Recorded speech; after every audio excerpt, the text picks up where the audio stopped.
Welcome back to the Unraveled Podcast. My name is Nina. And my name's Alina. And today we want to talk about family, but especially relationships between parents, kids, family requirements, culture, and how that really just affects each of our lives. Because I know like you and I, we grew up very differently. You know, I grew up abroad. So yeah, let's just get into it. Yeah, absolutely.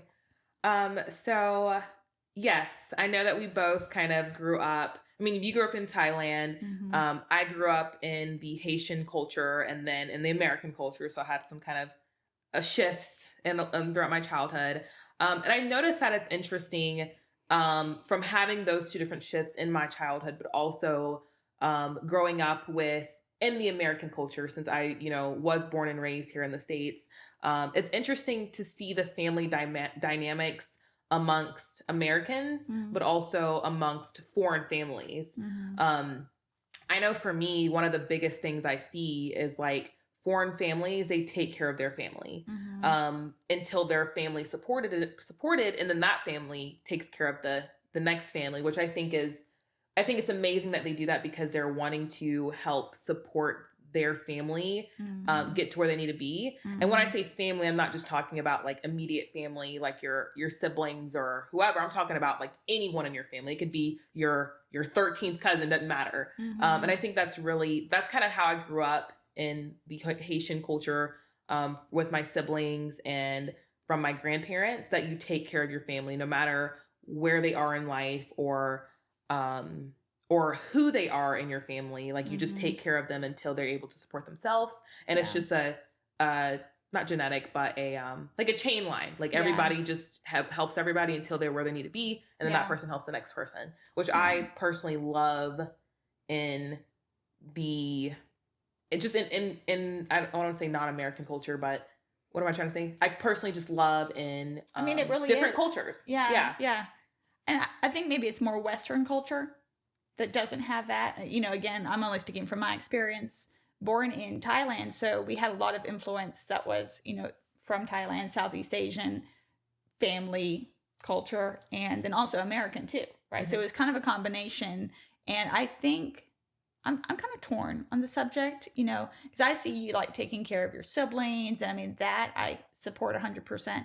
But I'll say, like, they took care of me first. Exactly. So yeah, it's a mutual relationship. Yeah.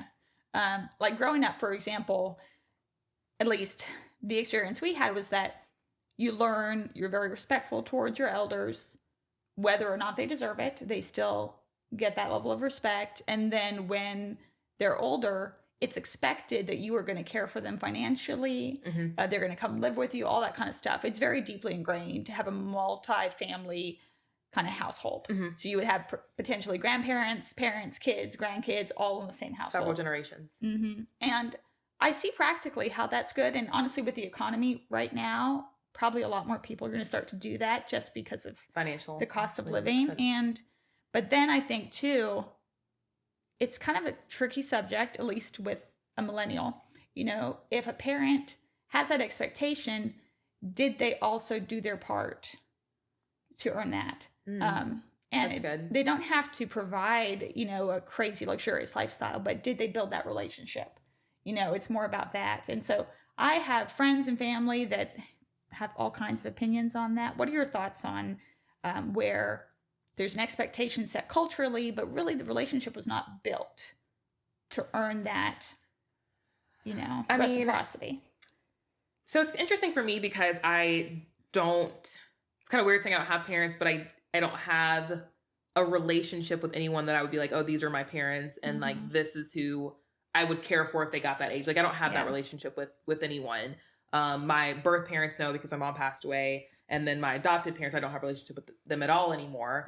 But I've had friends that have gone through that before. And it's interesting enough to say that both of the friends that I have care for their parents. Like one of them lives in their home with them and the other one lives in a nursing home that she goes and she helps pay for, and she goes and visits her and all of those things. But I think that you have to have that relationship with that parent for you to be willing to do that. Yeah. I know for myself, if I because I don't have a relationship with my adopted parents, I'm not going to be like, if they turn 80 and they need help, I'm not going to be rushing to the rescue to help them because I don't have a relationship with you. Yeah. And it may sound harsh to say, but because I don't have a relationship with you, there's no care for me to have the desire or the want or the need to take care of you when you're 80. That's not my responsibility. Yeah. And that's the thing too. And that's where I think there's two sides that need to come together and realize, there's boomer parents that are expecting things from their adult children that they never gave to their to their children when they were younger. And in my situation, when you were 18 years old, you're on your own, which you learn a lot along the way. But then in hindsight, when you're 18, 19, you're still a kid. You're very much still needing your parents. Very young adult. You don't know anything and you just need to be guided and still have your parents. And that wasn't my experience. It was kind of like, there you go. Luckily, I had another couple that I call them my godparents. Honestly, truly, without them, I don't know where we would be.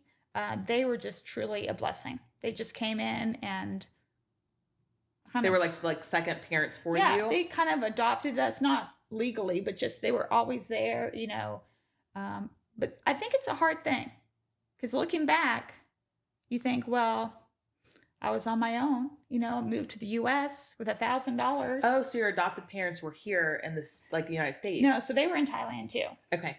And, they were always, so I think there's twofold, right? There's the emotional side and the psychological support, emotional, psychological, knowing that you can call them for anything. They'll be there for you, encouraging. And there's also sometimes you still need some financial assistance when you're just starting out.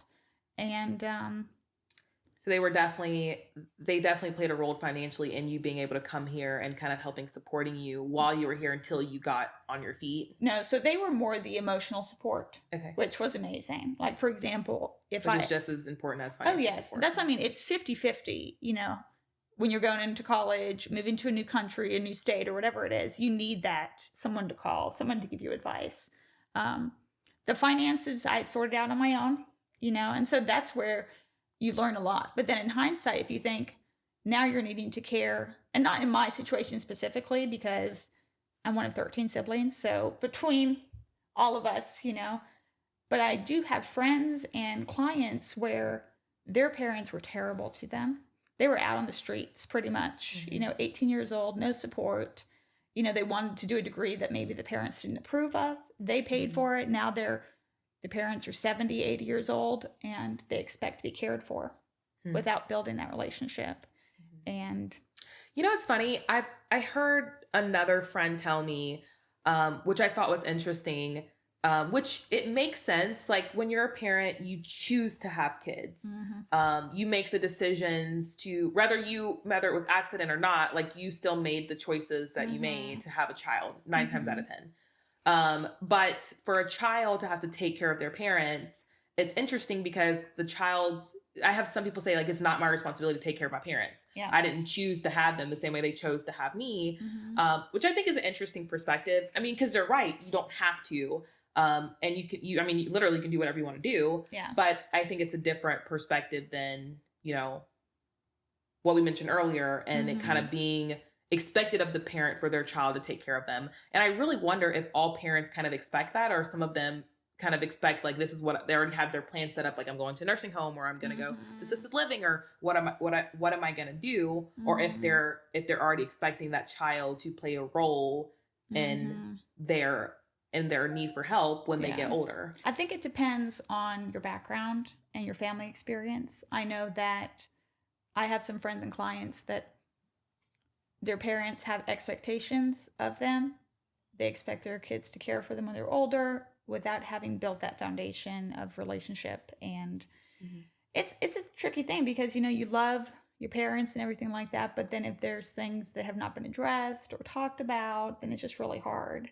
And I know for you, you said that you don't have that parent kind of experience, right? But do you see it with clients or friends? And then how could someone even tackle that? If someone is unwilling to have a conversation or to be wrong or take accountability.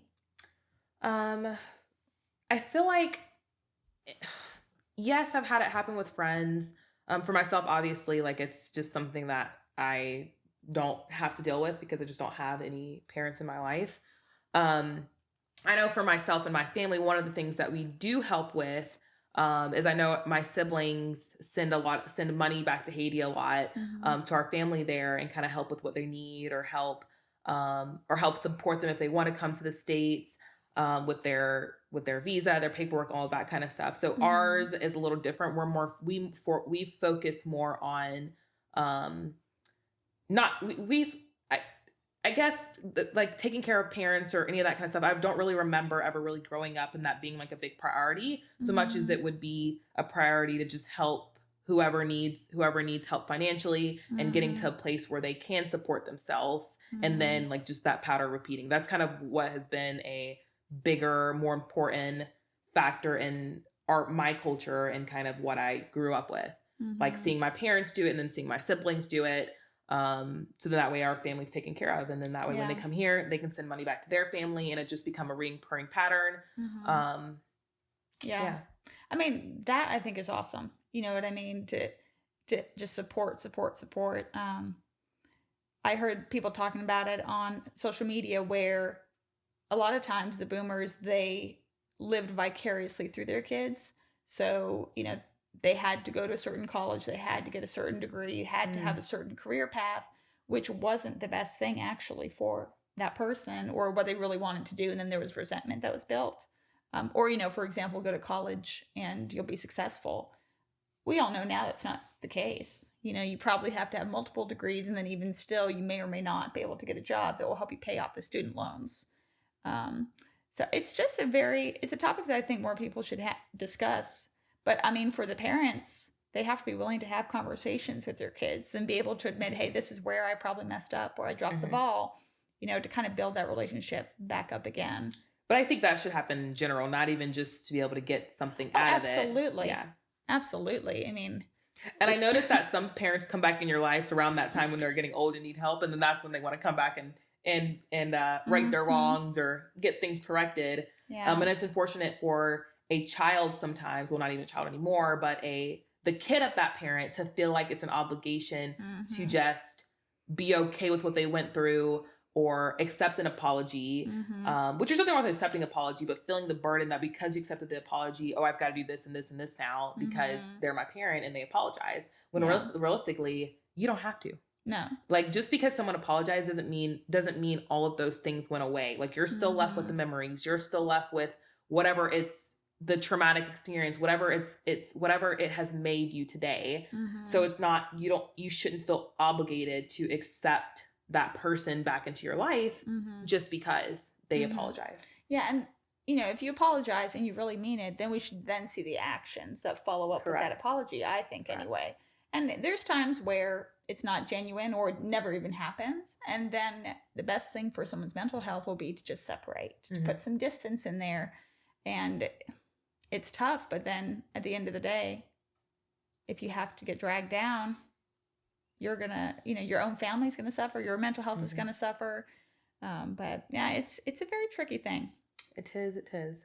So, well, I think that ends our podcast for this week. Thank you for joining us. We'll be back next Wednesday, and you can follow us wherever you listen to podcasts and on social media. Thanks for watching.